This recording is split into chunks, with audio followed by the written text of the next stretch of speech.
അല്ല ഞാൻ പറയട്ടെ, അല്ല നാട്ടുകാർ മൊത്തം നന്നായിട്ട് തെറി അഭിഷേകത്തിലുണ്ട്. നമ്മൾ കൂടെ നിൽക്കുന്ന നമുക്കറിയാലോ അവൻ പാവാണെന്ന്. എനിക്ക് അങ്ങനെ തോന്നി. എനിക്ക് എന്റെ ഒരു അനിയനെ പോലെ, ഇവന് 24 വയസ്സുണ്ടെന്ന് പറഞ്ഞു. ഇതിലും എന്റെ സ്വന്തം കൂടപ്പറപ്പിനെ ഇവർക്കറിയാം.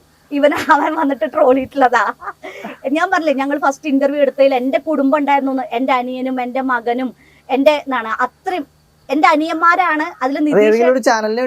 അതെ അതെ അതെ, നമ്മുടെ ഒരു ഡയറക്ടർ സാർ, ഞാൻ അസോസിയേറ്റ് ചെയ്ത ഒരു വർക്കിന്റെ ഡയറക്ടർ ഇവര് പറഞ്ഞു, നിതീഷ് ഏട്ടന്റെ ഒരു ചാനലിന് വേണ്ടിട്ട് ചെയ്തതാണ്. പക്ഷെ അത് എന്തോ ചില സാങ്കേതിക പ്രശ്നങ്ങൾ കാരണമാണ് നമ്മളത് അവരുടെ എനിക്കറിയില്ല. അതിൽ എന്റെ അനിയനും എന്റെ മകനും എന്റെ വേറെ 2-3 കസിൻ അനിയന്മാരൊക്കെയാണ് അതിന്റെ ആൾക്കാര്. അവരുടെ കൂടെ ഞാൻ ഇവരുടെ അടുത്ത് നിന്നു എന്ന് പറഞ്ഞിട്ടാണ്. അന്നത്തെ അതിന്റെ അടിയിൽ വേറെ എന്തൊക്കെയോ വന്നു, ഞാനതൊന്നും ശ്രദ്ധിച്ചിട്ടില്ല. അത് തീർച്ചയായും എനിക്ക് കുഴപ്പമില്ല. കാരണം എന്താണെന്നറിയോ, ഞാൻ ഇവന്റെ പ്രായത്തിൽ ഒരു അനിയൻ എനിക്കുണ്ട്. പിന്നെ എനിക്ക് അമ്മ ആരാ, അച്ഛൻ ആരാ, ആങ്ങളെ ആരാന്ന് എനിക്ക് വ്യക്തമായിട്ട് നല്ല ബോധമുണ്ട്. അതുകൊണ്ട് എനിക്ക് പേടിക്കേണ്ട ആവശ്യമില്ല. കാരണം അഭിലാഷ് ആരാന്ന് മലൻ ആരാന്ന് എനിക്കറിയാവുന്നിടത്തോളം കാലം പുറമെ ഇതറിയാത്ത ആൾക്കാർ എന്തെങ്കിലും പറഞ്ഞോട്ടെ, നോ പ്രോബ്ലം. ഞാൻ ചെറിയ കഥ പറയാം. എന്നോട് ഇങ്ങോട്ട് ഇന്റിമസി കാണിക്കുന്ന ആൾക്കാരോട് മാത്രമേ ഞാൻ തിരിച്ചു കാണിക്കേണ്ട ആവശ്യമില്ല. അല്ലാണ്ട് നമ്മൾ മാന്യമായിട്ടൊരു പെൺകുട്ടി അല്ലെങ്കിൽ ഒരു ചേച്ചി നമ്മളിപ്പോ നിന്നെന്ന് പറഞ്ഞ് ഒന്നും സംഭവിക്കാൻ പോകുന്നില്ല. തീർച്ചയായും എനിക്ക് ഞാൻ ആരാന്ന് എനിക്ക് വ്യക്തമായിട്ട് അറിയാം. ഞാൻ എന്താന്നുള്ളതും ഞാൻ എങ്ങനെയാന്നുള്ളതും. ഞാനിവിടെ കൊലപാതകിയുടെ കൂടെയാണ് നിക്കണെന്നുണ്ടെങ്കിലും ആ വ്യക്തി കൊലപാതകം ചെയ്തതിന് അയാൾക്കൊരു വ്യക്തമായിട്ട് റീസൺ ഉണ്ടാവും. ഇവൻ അറിയോ ഇത് കേൾക്കുന്നുണ്ടോ നിങ്ങൾ വല്ലതും? തല കാണാൻ പാടില്ല. വല്ലതും കിട്ടോ? കലവില കലവില കലവില നിങ്ങൾക്ക് സാധനം പറയട്ടെ. അല്ല, എന്റെ ഒരു കാര്യം ഇത്രേ ഉള്ളൂ. നമ്മളോട് എങ്ങനെയാണോ അത്രേ ഉള്ളൂ. എന്റെ മുന്നിൽ നിൽക്കുന്ന ഒരാള് 10 പേരെ പീഡിപ്പിച്ച ഒരാളായിരിക്കാം. അയാള് അല്ല,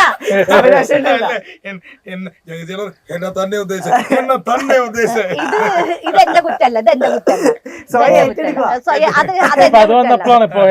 കാരണം സ്വയം ഏറ്റെടുക്കുന്ന ആൾക്കാർക്ക് ഉള്ളതൊന്നും എനിക്കറിയില്ല.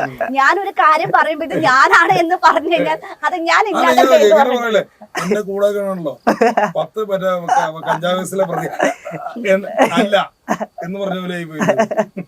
അപ്പൊ അതുകൊണ്ട് എന്നെ സംബന്ധിച്ച് ഞാൻ എന്താന്നുള്ളത് എനിക്ക് വ്യക്തമായിട്ട് അറിയുന്നത് കൊണ്ട് എന്നോട് ബിഹേവ് ചെയ്യുന്നത് മാത്രമേ ഞാൻ നോക്കുന്നുള്ളൂ. എന്നോട് മോശമായ രീതിയിൽ ബിഹേവ് ചെയ്തു എനിക്ക് ഫീൽ ചെയ്തു.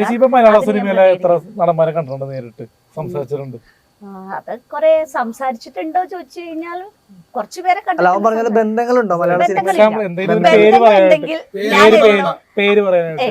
അതൊക്കെ അങ്ങനെ അത് ആ വഴിക്ക് പോക്കോട്ടെ. കാരണം ബന്ധങ്ങൾ ഞാൻ പൊതുവെ പറയാറുണ്ട്, സിനിമയില് കഴിവിനേക്കാളും കൂടുതൽ വേണ്ടത് ബന്ധങ്ങളാണെന്ന്. അതിൽ ഞാൻ ഇച്ചിരി ഫെയിലിയർ ആണ്. കാരണം ബന്ധങ്ങൾ ഇല്ലാത്തത് കൊണ്ടായിരിക്കാം ചില ഭാഗങ്ങളിലേക്ക് എത്താൻ ചില ആളുകൾ തടസ്സമാണ്. ഒരു എക്സാമ്പിൾ പറയുകയാണെന്ന് വിചാരിക്കും. ഈ ആൾക്ക് മോഹൻലാലിനെ, അതായത് നമ്മുടെ ലാലേട്ടനെ, നമ്മുടെ ലാൽ സാറിനെ നല്ല പരിചയം ഉണ്ടെന്ന് വിചാരിക്കും. ഈ ദുഷ്ടൻ ഒരിക്കലും എന്നെ ലാൽ സാറടുത്തേക്ക് എത്തിക്കില്ല. അപ്പൊ പറയുന്ന ഡിമാൻഡ്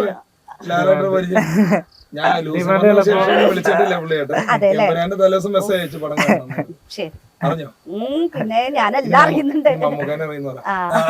അപ്പോ അതുപോലെ ആണ് പല കാര്യങ്ങളും. ഇവര് പറയുന്നത് സത്യമാണോ നോണയാണോ എന്നൊന്നും നമുക്കറിയില്ല. അപ്പൊ ഒരു സമയത്ത് സിനിമയോടുള്ള ക്രേസും ഉണ്ട്. ഞാൻ എറണാകുളത്ത് വീടെടുത്ത് താമസിച്ച് ഇതിന്റെ പിന്നാലെ കുറെ ആലോചിച്ചിട്ടുള്ള ഒരാളാണ്. അപ്പൊ കിട്ടിയിട്ടുള്ള കുറെ അനുഭവങ്ങളാണ്. ഒരുപാട് പേര് നമ്മുടെ കാശ് കൊണ്ടുപോയി തിന്നിട്ടുണ്ട്. അവിടേക്ക് വാ ഇവിടേക്ക് വാ എന്ന് പറഞ്ഞ് വിളിച്ചു വരുത്തും. എന്നിട്ട് നമ്മളെ കൊണ്ടുപോയി വല്ല മാളിലിരുത്തും. അതിന്റെ പേരിൽ ഫുഡ് അടിക്കും. നമ്മുടെ കഥയാണെന്ന് പറഞ്ഞ് കഥ കേൾക്കും. ചെലവ് മൊത്തം നമ്മൾ കുറെ സമയം കളയും. എന്നിട്ട് പറയും ഇന്ന ദിവസം ഇന്ന ആളെ കാണാം, ഇന്ന ദിവസം അങ്ങനെ പോവാന്ന് പറയും. എന്നിട്ട് പറയും വേറെ. അപ്പൊ അന്ന് നമ്മളത് വിശ്വസിച്ചിരുന്നു. ഇതെല്ലാം ആദ്യത്തെ സിനിമയ്ക്ക് മുമ്പാ. അപ്പോ കൊറോണയ്ക്ക് മുമ്പാ. വേണമെങ്കിൽ കൊറോണ വന്നത് 2019 അതിനും മുമ്പാണ്. ഇങ്ങനെ കുറെ പിന്നീട് നമ്മൾ പഠിച്ചു. ഈ പറയുന്ന ആൾക്കാർ നമ്മുടെ കയ്യിൽ നിന്ന് കാശ് ഊറ്റാനാണ് എന്നുള്ളത് അറിയാവുന്നത് കൊണ്ട് നമ്മൾ പതുക്കെ അതിൽ നിന്ന് മാറി. അപ്പോഴാണ് ഈ ഓൺ ഡയറക്ഷൻ അല്ലെങ്കിൽ സ്വന്തമായിട്ട് കാര്യങ്ങളിലേക്ക് നീങ്ങുകയാണ് ഏറ്റവും ഇല്ലില്ല. അങ്ങനെ രജിസ്ട്രേഷൻ ഒന്നുമില്ല, അതിലേക്കൊന്നും എത്തിയിട്ടില്ല.